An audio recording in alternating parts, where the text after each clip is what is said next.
Hi students, here's a new chapter for you that we are going to begin. Let's study and revise.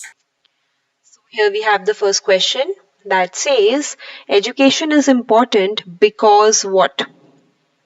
अब ये एक बहुत ही general question है, ठीक है, which is something you can answer very easily. Expands the mental horizon. Horizon का मतलब होता है boundary kind of. Mental boundaries को एक्सपैंड भी करता है, फाइन. ह्यूमन की पर्सनालिटी डेवलप होती है, इकोनॉमिक डेवलपमेंट में भी एजुकेशन हेल्प करती है. एजुकेशन अगर कभी भी वर्ड आ जाए, it is always related to the positive points. ठीक है, एजुकेशन के कभी कोई नेगेटिव वो नहीं होते रीजंस या फिर कोई ऑब्जेक्टिव्स या कोई भी पॉइंट एजुकेशन से रिलेटेड कभी नेगेटिव नहीं होता.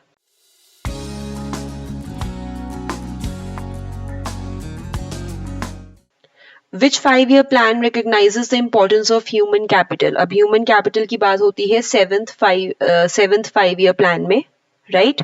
तो ह्यूमन कैपिटल की इंपॉर्टेंस, ह्यूमन कैपिटल का मतलब होता है the persons who are working in the organization या फिर पूरी कंट्री में जो भी लोग वर्क कर रहे हैं वो एक्चुअली कंट्री के लिए एक एसेट है and they are considered to be very important for economic development. ठीक है, सो मैंने आपको पहले भी ये चीज बताई हुई है कि 5-year प्लान्स में आपको इनके ऑब्जेक्टिव्स करने इंपॉर्टेंट है, राइट. इनके ऑब्जेक्टिव्स हम यहाँ पे मानते हैं कि कई बार ये ऐसे पूछ लेते हैं कि ये ऑब्जेक्टिव कौन से 5-year प्लान का है या फिर इस कौन से 5-year प्लान में ये पॉइंट देखा जा रहा है, so they can ask you in any way, right.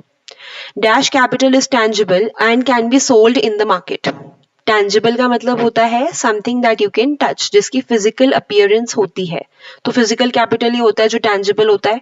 Human capital तो देखो एक्चुअली पर्सन्स होते हैं, कोई ऐसा कैपिटल नहीं है जो मैं अपने हाथ में रख लूं, वो वाला कैपिटल नहीं है जिसको मैं खरीद लूं या सेल कर दूं. सर्विसेज जो होती हैं, we are able to avail the services. हम सर्विसेज को अवेल करते हैं, उन्हें सेल या परचेज नहीं करते. सो ये पॉइंट है यहाँ पे. Physical capital is basically linked with machineries, ठीक है. Then you can say assets of a company, any type of assets, okay, furniture या कोई भी चीजें, वो सारी टैंजिबल में आ जाती हैं. Statement 1 says the expenditure on education and health makes short term impact. ये तो अगर हमें ना भी पता हो कि स्टेटमेंट कौन से चैप्टर की है या स्टेटमेंट में एग्जैक्टली क्या कह रहे हैं, even then you can do. इसमें क्या कह रहे हैं दैट एजुकेशन और हेल्थ के ऊपर जो एक्सपेंडिचर करती है गवर्नमेंट, क्या उससे सिर्फ शॉर्ट टर्म इम्पैक्ट होता है? नो. ये दोनों फील्ड्स ऐसी हैं जिनसे कंट्री पे बहुत ज्यादा लॉन्ग टर्म इम्पैक्ट पड़ता है. In the long run country जब भी इन चीजों पे स्पेंड करती है, देन लॉन्ग रन का सोच के करती है कि लॉन्ग रन में कितना बेनिफिट होगा. If GER ratio, for example अगर मैं ग्रॉस एनरोलमेंट रेशो लेती हूँ एजुकेशन के केस में, जीईआर रेशो हमेशा क्यों इंक्रीज करना चाहती है government? Due to long term benefits, long run benefits. जितने ज्यादा लोग ग्रेजुएशन करेंगे, हायर स्टडीज करेंगे, उतनी ज्यादा कंट्री में रिसर्च होंगी, उतनी ज्यादा न्यू इनोवेशंस होंगी, राइट. फिर उससे क्या होगा? जीडीपी हमारा इंक्रीज होगा एंड धीरे धीरे हमारी कंट्री डेवलप्ड कंट्री बन जाएगी. एंड हेल्थ के केस में, हेल्थ सेक्टर में तो ऑब्वियसली लॉन्ग टर्म इम्पैक्ट्स होते हैं. जो भी डिजीजेस हैं which are not curable right now, health पे एक्सपेंडिचर कर करके हम उन्हें भी क्यूरेबल कर सकते हैं इन द लॉन्ग रन. तो ऐसे हम इनको मानते हैं कि ये दोनों लॉन्ग रन में है. Expenditure on education and health can be reserved. ये कोई ऐसी चीज नहीं है जो हम अपने हाथ में सेव करके रख लेंगे. नो, ये एक्सपेंडिचर ऐसा है जो एक बार कर दिया तो कर दिया, ठीक है. ये शॉर्ट टर्म इम्पैक्ट की जगह लॉन्ग टर्म इम्पैक्ट हमें ज्यादा देगा. हम इसको अभी संभाल के नहीं रख सकते शॉर्ट टर्म के लिए, ठीक है. सो अल्टीमेटली ये मेरी करेक्ट स्टेटमेंट है, ये मेरी रॉन्ग स्टेटमेंट है. So 1 is true and 2 is false. Dash on health makes human more efficient and productive.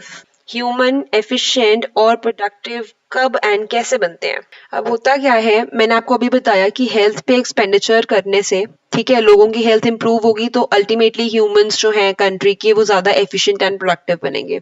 And इस एक्सपेंडिचर को यूजुअली गवर्नमेंट एक्सपेंडिचर के नाम से नहीं बोलती, वो इन्वेस्टमेंट भी बोल देते हैं, क्योंकि ये एक ऐसा खर्चा है जो काइंड ऑफ इन्वेस्टमेंट हो रही है कंट्री में, जो आगे जाकर it will be very fruitful for the country, ठीक है. So option number C is my correct answer, that is option B, A and B. Expenditure on health हम किस फॉर्म में कर सकते हैं? प्रिवेंटिव मेडिसिन, मतलब कि किसी भी डिजीज को प्रिवेंट करने के लिए, जिसे हम बोलते हैं prevention is better than cure. Curative medicine, एक बार अगर किसी को कोई प्रॉब्लम हो गई, कोई डिजीज हो गई, उससे अपने आप को क्योर करने के लिए, ये बेसिकली क्योर की डिजीज है, ये प्रिवेंट की डिजीज है। Social medicine, social medicine you can say जो basically for the needs of the society होती है, ठीक है, तो थोड़ी कम रेट्स पे जैसे मेडिसिन अगर अवेलेबल हो। So option number D is my correct answer. Now we have some match the following, यहाँ पे उन्होंने बोला करेक्टली मैच्ड पेयर बताना है इसमें से, ठीक है। दैट इज सर्व शिक्षा अभियान। सर्व शिक्षा अभियान का मतलब चेक करना है मिड डे मील प्रोग्राम, ये तो न्यूट्रिशनल और हेल्थ नीड्स को फुलफिल करने के लिए है, ठीक है, of the poor people. NCERT basically एक इंस्टीट्यूशन है। क्या फुल फॉर्म होती है एनसीईआरटी की? We have heard this word many a times. इसकी फुल फॉर्म होती है national council of educational, national council of educational research and training. जैसे एनसीईआरटी बुक्स होती हैं स्कूल्स की, तो वो ये इंस्टीट्यूशन इशू करती है, राइट। सो एंड इसका ईयर आपको पता होना चाहिए because this is a very important institution. ये एक ऑटोनॉमस ऑर्गेनाइजेशन है बेसिकली, ठीक है, एंड ये फॉर्म हुई थी इन 1961 एंड ये गवर्नमेंट ऑफ इंडिया ने फॉर्म करी थी, तो 1961 by government of India.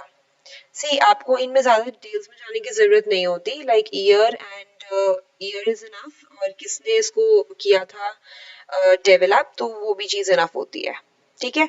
Higher education क्या है? Higher education basically for the higher studies के लिए जो अथॉरिटीज होती हैं, जैसे यूनिवर्सिटीज को लोग प्रेफर करते हैं फॉर हायर स्टडीज, तो हायर एजुकेशन उससे लिंक्ड है, फाइन। एंड ये जो सर्व शिक्षा अभियान है, दिस वाज फॉर्म्ड इन 2001। ये जो ईयर गिवन है ये एक्चुअली सर्व शिक्षा अभियान का ही है। तो ए का 2 ही मेरा करेक्ट आंसर है, क्योंकि ये ईयर एकदम करेक्ट दिया हुआ है कि ये 2001 में फॉर्म हुआ था। And if I discuss about this, इसमें बेसिकली क्या बात हो रही थी, यूनिवर्सल प्राइमरी एजुकेशन देनी है, ठीक है। अब यहाँ पे एक चीज का आपने ध्यान रखना है, प्राइमरी एजुकेशन की बात यहाँ पे नहीं करी है, यहाँ पे बात करी है एलिमेंट्री एजुकेशन, ठीक है, यूईई यहाँ पे इसकी बात हुई है, that is universalization of elementary education. ये सर्व शिक्षा अभियान का पार्ट था, तो इसका ये मेन ऑब्जेक्टिव था, right. The sex index for determining poverty was developed by dash. किस पर्सन ने इस इंडेक्स को डेवलप किया था? That is Amartya. एंड इस रेशियो में हम बेसिकली क्या चेक करते हैं? Number of males for every 100 women. मतलब अगर हम एवरेज चेक करें तो एवरी 100 वुमेन के कंपैरेटिवली कितने मेल्स प्रेजेंट है कंट्री में, ठीक है। ये बेसिकली सेक्स इंडेक्स है। Which of the following are the part of minimum needs programme? Minimum needs programme का मतलब होता है मिनिमम नीड्स सेटिस्फाई करने के लिए जो एक प्रोग्राम सेटअप किया गया था, उसमें क्या क्या होगा? Public distribution system for the benefit of public, integrated child development scheme. Integrated का मतलब होता है इसमें हर तरह की एजुकेशन प्रेजेंट होगी, वैल्यू एजुकेशन, देन प्राइमरी या जो भी हायर एजुकेशन, सब कुछ। ओवरऑल डेवलप करना है चाइल्ड को, उसकी ओवरऑल डेवलपमेंट पे ध्यान देना है, उसकी ओवरऑल एजुकेशन पे ध्यान देना है। मिड डे मील स्कीम, जिसमें mid day meals will be provided to the people, ठीक है। ये बेसिकली है to deal with under nutrition and under nutrition से डील करने के लिए, लोगों की न्यूट्रिशनल नीड्स को सेटिस्फाई करने के लिए, ठीक है, उन्हें न्यूट्रिशियस फूड प्रोवाइड करना, ठीक है, to fulfil the nutritional needs, ऐसा कुछ भी आप लिख सकते हो। So option number D. Rural employment generation programme किसने इनिशिएट किया था? ये इनिशिएट किया गया था by KVI, and the full form of KVIC is Khadi and Village Industries Commission, ठीक है, khadi and village industry commission. वैसे ही पता चल रहा है कि विलेज की बात हो रही थी, तो वैसे भी यहाँ पे रूरल की बात हो रही है। यहाँ पे देख के पता नहीं चलेगा, if you know the full forms only then you can answer this question, right. PMRY तो हमें वैसे ही पता है क्या होती है, PM से तो हमें वैसे ही पता चल गया कि यहाँ पे प्राइम मिनिस्टर की बात हो रही है, and RY is what? RY is रोजगार योजना, ठीक है। नेक्स्ट है NSIC, तो ये है नेशनल स्मॉल इंडस्ट्रीज कॉर्पोरेशन, जो स्मॉल इंडस्ट्रीज के लिए कॉर्पोरेशन फॉर्म करी गई है। And the last one we have is DCE, that is DCE की फुल फॉर्म है बेसिकली एंड DCE हमारी एक काइंड ऑफ डिग्री होती है जो डिप्लोमा की डिग्री होती है, राइट? सो ये इसमें हमारा बेस्ट ऑप्शन है which is related to villages. Development is about removing the obstacles to the things a person can do in life.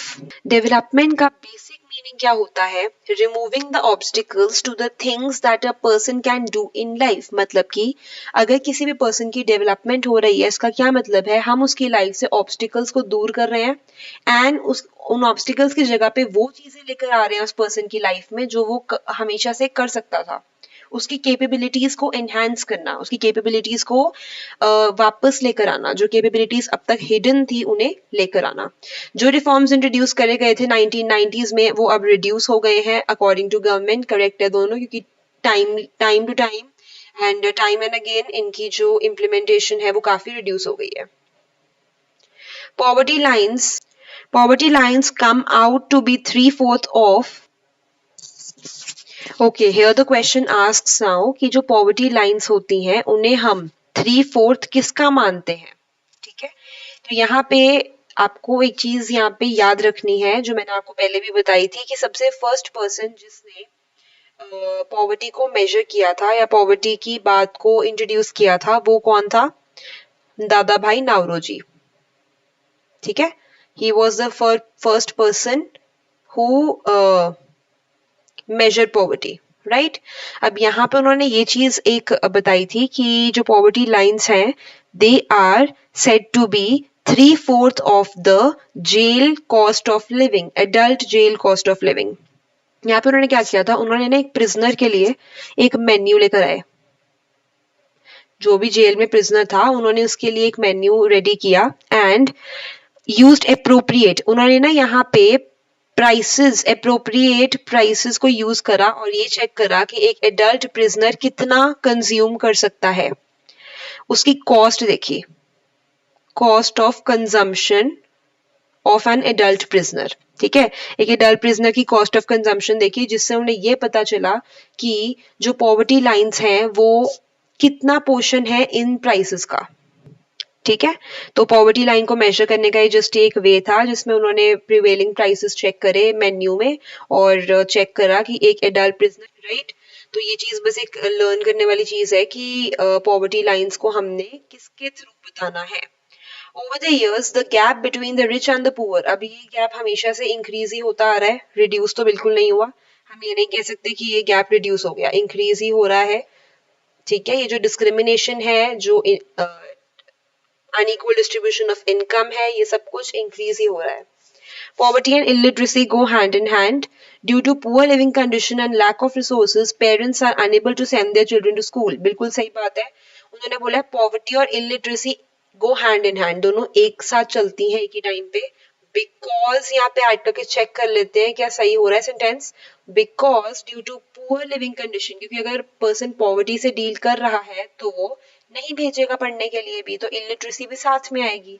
मतलब अगर किसी भी पर्सन, जो कोई भी पर्सन अगर बिलो द पॉवर्टी लाइन है देन डेफिनेटली वो इलिटरेट भी होगा क्योंकि उसके पास रिसोर्सेज ही नहीं है कि वो अपने चिल्ड्रन को या खुद को एजुकेट करे. Which of the following were the reason for undermining of MNREGA, that is Mahatma Gandhi national rural employment generation scheme या फिर एक्ट भी कह सकते हैं, एम्प्लॉयमेंट गारंटी एक्ट, स्कीम भी कह देते हैं हम कई बार. तो अंडरमाइनिंग मतलब धीरे धीरे ये क्यों कम हो गया? क्योंकि इसमें इनसफिशिएंट एडमिनिस्ट्रेटिव कैपेसिटीज थी.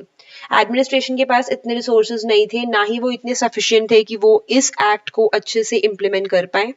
इतनी अवेयरनेस भी नहीं थी कि कैसे एम्प्लॉयमेंट गारंटी करें लोगों को. करप्शन भी होती ही है इन चीजों में. ठीक है, जो भी डोनेशंस आती थी इसके लिए वहां पे करप्शन भी, all is the correct answer. Next है हॉर्टिकल्चर जो है वो कितना कंट्रीब्यूट करता है of the value of agriculture output and dash percentage of GDP.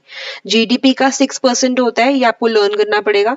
6% contribute करता है हॉर्टिकल्चर एंड अगर एग्रीकल्चर आउटपुट का देखें तो 1/3 करता है, अराउंड 1/3. ठीक है, तो अराउंड 1/3 वैल्यू हॉर्टिकल्चर से आती है एग्रीकल्चर में एंड 6% जीडीपी में भी इसका है कंट्रीब्यूशन.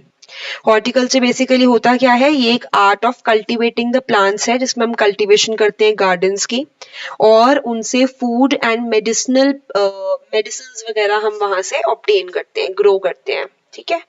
सो ये हॉर्टिकल्चर है which is considered to be very important. हमारे पास एक प्रोजेक्ट होता है that is called Tanwa project. Tanwa project की फुल फॉर्म क्या है, तमिलनाडु वुमेन एग्रीकल्चर। सो ये है तमिलनाडु वुमेन इन एग्रीकल्चर या वुमेन इन एग्रीकल्चर, ठीक है।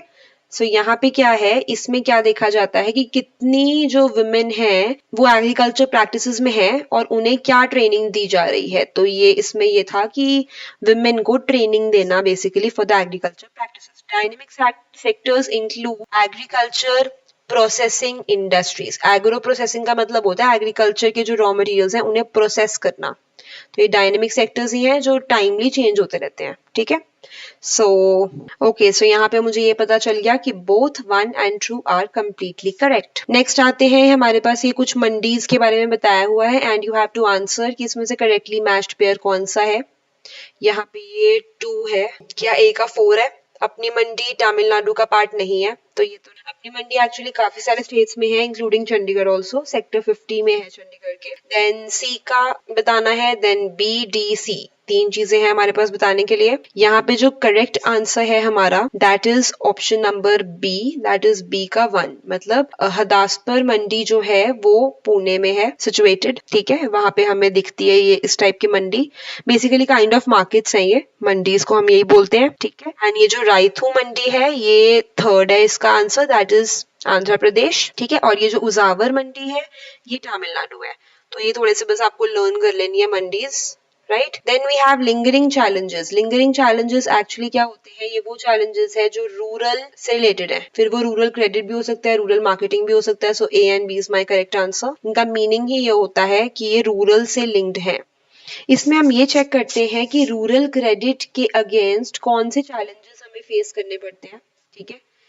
एंड रूरल मार्केटिंग करने के लिए भी कौन से चैलेंजेस को फेस करना पड़ता है। तो ये हमारे लिंगरिंग चैलेंजेस में आते हैं। जब भी हमने लिंगरिंग वर्ड देखना है ना इको में, it is always related to rural.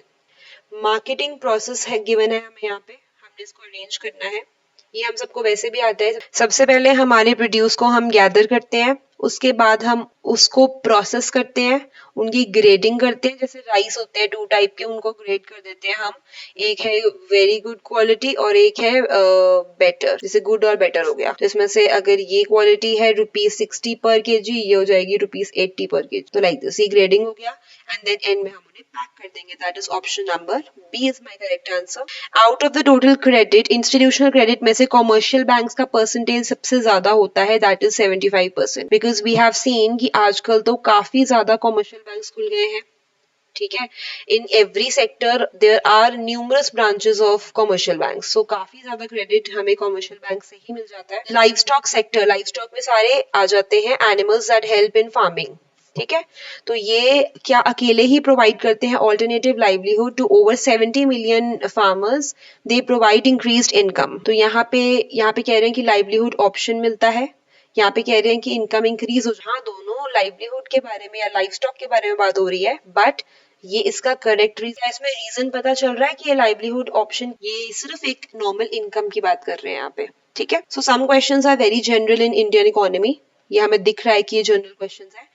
On an average, an Indian farmer just gets 60% of the price paid by the final consumer. अगर मैंने 100 रुपीज पे करे थे तो फार्मर के हाथ में तो सिर्फ 60 रुपीज ही आते हैं, ठीक है। 60% आता है सिर्फ, बाकी का 40% कौन ले जाता है?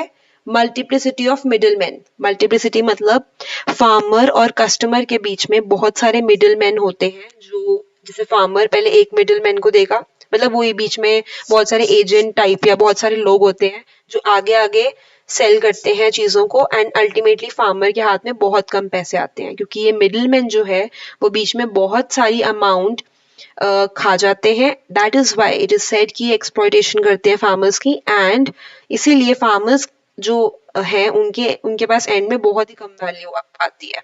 मेरे 100 में से उनको सिर्फ 60 रुपीज मिलते हैं। रूरल डेवलपमेंट किस टाइप की टर्म है? एक कॉम्प्रिहेंसिव टर्म है जिसके अंदर कॉम्प्रिहेंसिव का मतलब होता है it is a detailed term जिसमें हम बहुत सारी चीजें लेते हैं. रूरल डेवलपमेंट सिर्फ एक सेक्टर में नहीं होती या सिर्फ एक चीज में नहीं होती. या मैं ये नहीं बोलूंगी कि रूरल डेवलपमेंट सिर्फ मुझे बैंकिंग सेक्टर में करनी है. नो, मुझे हर सेक्टर में करनी है. Banking, agriculture, industry, then finance कह लो, सर्विस सेक्टर कह लो. सो एक कॉम्प्रिहेंसिव टर्म है जिसके अंदर बहुत कुछ आ जाता है. Rural development is an action plan to improve dash aspects of life. इसमें क्या सम आते हैं, फ्यू आते हैं, नहीं. हमें हर तरह के एस्पेक्ट ऑफ लाइफ को इम्प्रूव करना है. फिर वो स्टैंडर्ड ऑफ लिविंग है, अगर एजुकेशन, रिक्रिएशन, एनीथिंग, हर टाइप की लाइफ जो एक पर्सन डिजर्व करता है वो उसे मिलनी चाहिए. एंड इसीलिए हम रूरल डेवलपमेंट भी करते हैं so that rural areas can be developed equally. Right?